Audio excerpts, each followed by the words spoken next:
ជាសួរលោកថ្ងៃនេះខ្ញុំ present តទៅនឹង video editor ដែលយើងប្រើប្រាស់ cloud rendering នៅក្នុងនេះគឺយើងចង់បង្កើតអាហ្នឹងដោយសារយើងមើលឃើញថា user គាត់ចង់បង្កើត video ខ្លីៗគឺគាត់ត្រូវការ install app អញ្ចឹងទៅវាស្មុគស្មាញអញ្ចឹងយើងអាច access តាម browser ឯងបន្តមកទៀតយើងធ្វើការ render នៅលើ cloud វិញធ្វើឲ្យគាត់មានភាពងាយស្រួលយើងអាច access AI ដើម្បីជំនួយការងាររបស់គាត់មួយចំនួនទៀតដូច generate subtitle ទៀតក៏រឹតតែល្អដែរបាទហើយនៅក្នុងដូច mention អញ្ចឹងមូលហេតុដែលចង់ធ្វើគឺឲ្យ user ងាយស្រួល access ហើយនឹងមាន AI មួយចំនួនជួយធ្វើការងាររបស់គាត់ហើយ problem គឺគាត់មិនចាំបាច់ត្រូវការ CPU ខ្លាំងទេពេលខ្លះ laptop គាត់ខ្សោយអញ្ចឹងទៅគឺគាត់មិនបាច់ download ដល់ Adobe Premiere អីទេហើយចំណាយថវិកាវិញសម្រាប់ build app នេះគឺចំណាយអស់តិចដោយសារយើងមិនចាំបាច់ build iOS ផ្សេង Android ផ្សេង Windows ផ្សេងតែយើង build តែម្ដងមកគឺយើងចាយលុយបានអស់តិចហើយមិនចាំបាច់ install ទេហើយ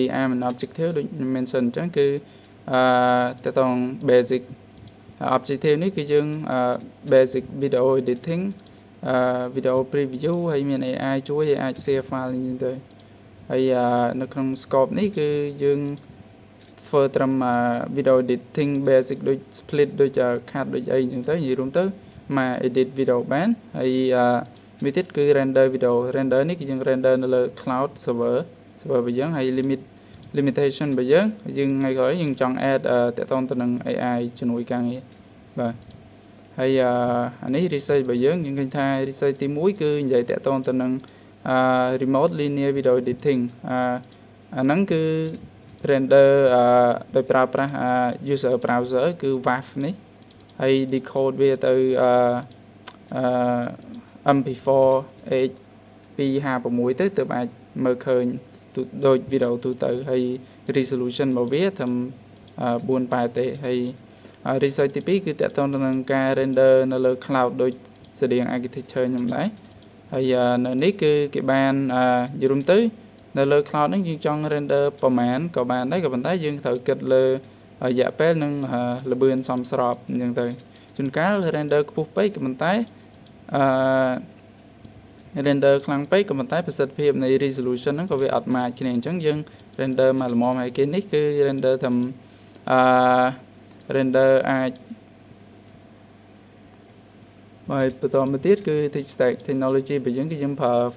មាន Fast API មាន Python មាន Alembic សម្រាប់ migration ចូល database ហើយប្រើ Coda ដើម្បី train AI មួយចំនួនសម្រាប់ដាក់ run service នៅក្នុង video editor ហើយយើងប្រើ VS Code សម្រាប់ main development ហើយនេះគឺយើង integration data flow របស់យើងគឺយើងចូលនៅក្នុង browser មកយើងប្រើប្រាស់ React ហើយបន្តមកទៀតវានឹងធ្វើការ fetch data ចេញពី local disk របស់យើង fetch data ចេញពីcloud បន្តមកទៀតវាធ្វើការនៅពេលដែលយើងចង់ render វានឹង send អាហ្នឹងទៅកាន់ server នៅក្នុងការ render ហើយត្រឡប់ឲ្យ user អាច download វិញបានអូខេចូលមកដល់ line demo នេះគឺយើងអាចឥឡូវហ្នឹងគឺយើងអាច work ទៅលើ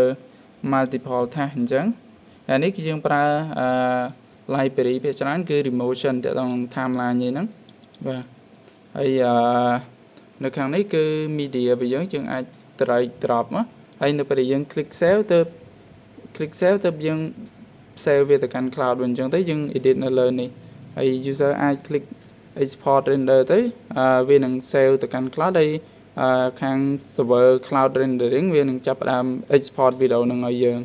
ឥឡូវហ្នឹងគឺយើងអាច export video បានហើយនេះ result របស់យើង